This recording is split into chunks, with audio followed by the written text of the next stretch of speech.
Hello, everybody. Welcome.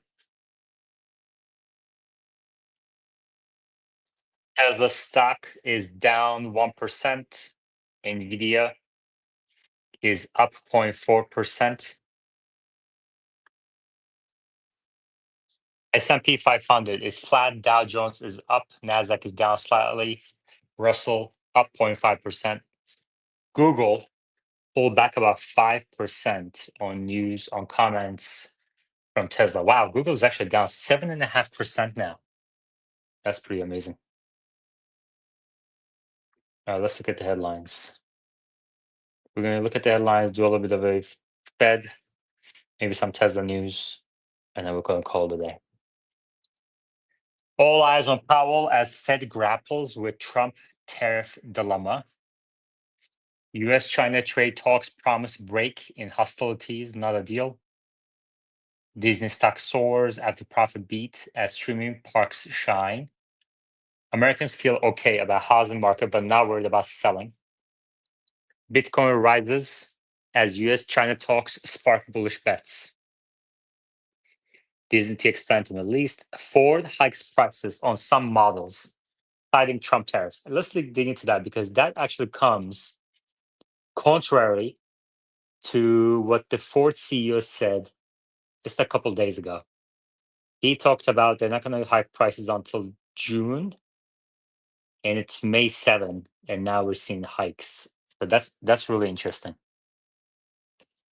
Exclusive. This is a Reuters exclusive. Ford hikes prices on Mexico produced models, citing tariffs. Ford is hiking prices on 3 of its Mexico-produced models effective May 2, becoming one of the first major automakers to adjust sticker prices following US President Trump's tariffs. Prices on the Mustang Mach-E electric SUV, Maverick pickup, and Bronco Sport will increase by as much as $2,000 on some models, according to a notice sent to dealers reviewed by Reuters. Ford earlier this week said US President Trump's trade war would add about $2.5 billion in costs for 2025, but it expects to reduce that exposure by around $1 billion. Rival GM said last week tariffs were projected to cost between $4 to $5 billion following the imposition of hefty levies on foreign imports and automobiles, but they expect to offset that by at least 30%. A Ford spokesperson said the price hikes will affect vehicles built after May 2, which would arrive at dealer lots in late June. The spokesperson said the price hikes reflect usual mid-year pricing actions. Combined with some tariffs we are facing, we have not passed on the full cost of tariffs to our customers. Interesting. Vehicles built after May 2. So these need to go to, which would arrive at dealer lots in late June. Okay, I guess that's what he meant. So this is not going to be until July that this price hike will be reflected, let's say, in CPI. But PPI could show a rise as soon as May or June. Ford shares fell less than 1% more in trading. The automaker is still running a discount program through July 4th weekend on many of its models, the spokesperson said. Trump's tariffs have unleashed weeks of uncertainty across the auto sector as major car makers in the US and Europe have pulled forecasts, shifted production, and caused companies to idle plants. Following weeks of pushback from the auto industry, Trump softened his tariffs on foreign auto parts imports to give car makers credits for what is produced in the US and to avoid double tariffs on raw materials used in auto production. However, the White House has now rescinded a 25% tariff on the 8 million vehicles the US imports annually. Analysts have said US auto sales could drop by more than 1 million vehicles a year if tariffs were to remain in place. Ford is in a better position to weather tariffs than some of its competitors because of its strong US manufacturing base. The Michigan automaker assembles 79% of its US sold vehicles domestically, compared to GM's 53%, Barclays analyst said in a note. Still, Ford imports one of its most affordable and popular vehicles, the Maverick, from Mexico. Most major US automakers face significant price hikes on their cheaper models produced in the country. Ford and GM also face significant levies on imports from China and South Korea, respectively. GM estimated that the costs on its Korean imports total about $2 billion, while Ford declined to specify the expense around importing vehicles from China. Okay, so prices went up for some of its models, including the Mach-E, by as much as $2,000 on some models as of May 2, but those are priced to dealerships, which are not going to be reflected in customer lots until late June, according to Ford spokesperson. However, obviously, the dealers know this price hike coming, and they would be less willing to negotiate um, their existing inventory. There's nothing stopping dealerships from being less willing to negotiate their existing inventory as soon as May this month. Interesting. All right, let's continue. In other news, Stellantis to cut up to 500 jobs through voluntary exits at Italy's Melfi plant, the union says. Okay, we had the Fed meeting coming up. I think Fed chair, they're going to keep rates stable. I think most of the market agrees with that. There's still about a 2% probability as a market pricing that they might cut today. I don't think that's going to happen. And there's also a 30% probability baked into for a June cut. And I think Powell will downplay that today. So if he does that, that would be a hawkish pause. The question is this going to be a hawkish pause or a dovish pause? And I think it's more likely to be a hawkish pause than a dovish pause. Some people are pointing to oil prices dropping and everything, but I don't think that's reason enough for Fed to be dovish on a June cut. And there won't be a dot plot today. I think he's going to talk about some job gains. He's going to point to the unemployment rate still being 4.2% as indication that job market is still pretty steady. I don't expect much of a change in quantitative easing, the rate at which they're tightening. And I think they're going to keep the treasuries at $5 billion a month reduction, and they're going to continue to reduce their mortgage securities. It's going to be interesting to see how Powell talks about the balance of risks. I think he's going to say the risks are balanced as opposed to pointing to one or the other. And that he's going to really hammer on tariff uncertainty. I think he's going to really push this tariff uncertainty rhetoric.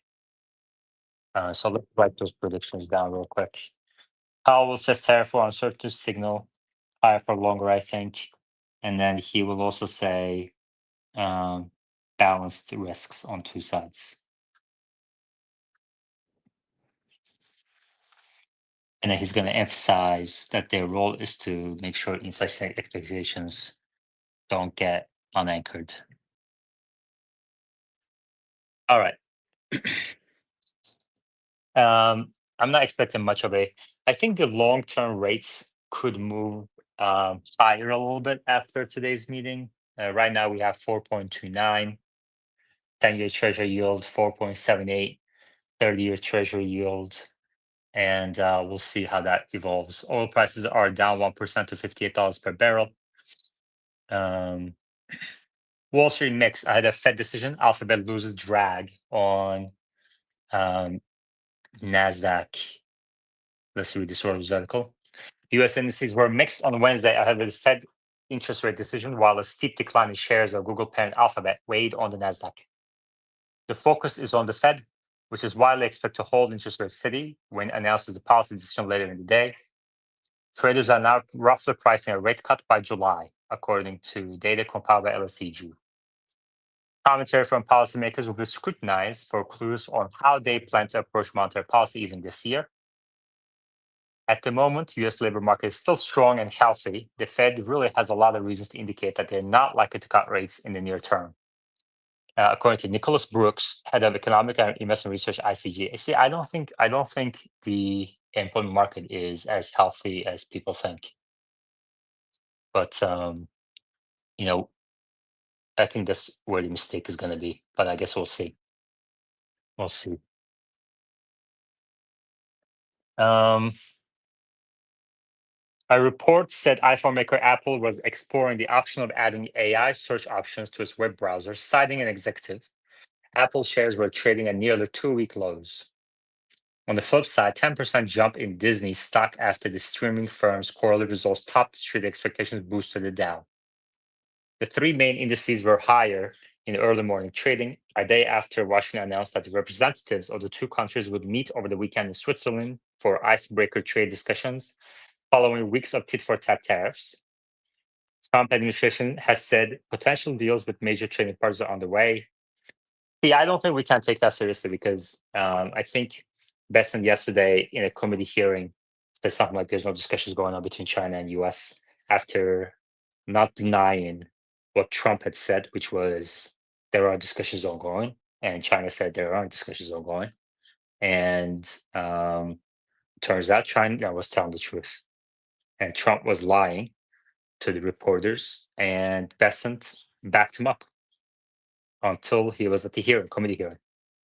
So that's a major issue about how seriously we can take what they say going forward. I think these discussions are going to take years and years, especially with China. Wall Street ended lower for the second straight session on Tuesday, but all three indices have recouped declines logged since Trump's announced Liberation Day on April 2. Uber dropped 2% as the ride-hailing company missed quarterly revenue expectations. CrowdStrike dropped 4%. The cybersecurity company reiterated its fiscal 2025-2026 forecast and announced a plan to cut jobs. Wow, that's a big deal because CrowdStrike. Oh no, never mind. Hold on a second. I'm thinking of something else. Never mind. Let's continue. Contract research firm Charles River Laboratories shot up 15% after it said it had reached an agreement with activist investor Elliott Investment Management and raised its 2025 earnings forecast. Arista Networks fell 7% after quarterly results. Advancing Issues outnumbered declines by 2 to 1 on NYSE and 1.2 to 1 on NASDAQ.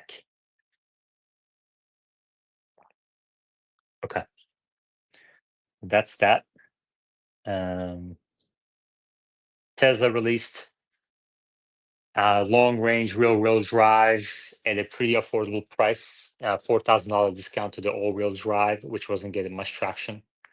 And I think, Americans want all wheel drive.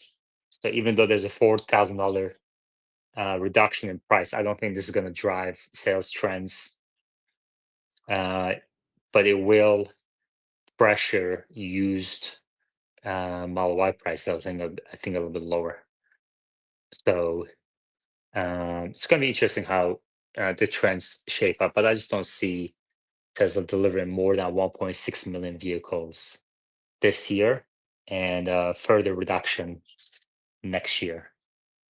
On FSD robotaxi stuff, I guess there was a code change in one of the apps or whatever. I don't think that means much in terms of how ready FSD is.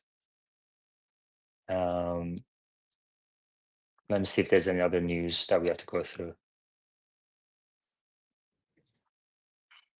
Tesla has begun reaching out to customers to replace for free the high voltage battery pack seals in Model S and X vehicles manufactured between 2021 and 2022.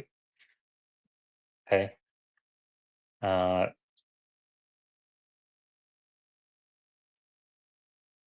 the Republicans in the House, I guess in major news is the $7,500 credit could go away this year.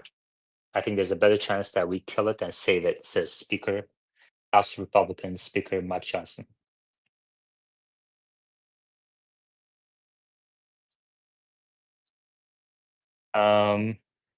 All right. That's all for today. Thank you very much, everybody. And I'll chat with you all next time. Take care.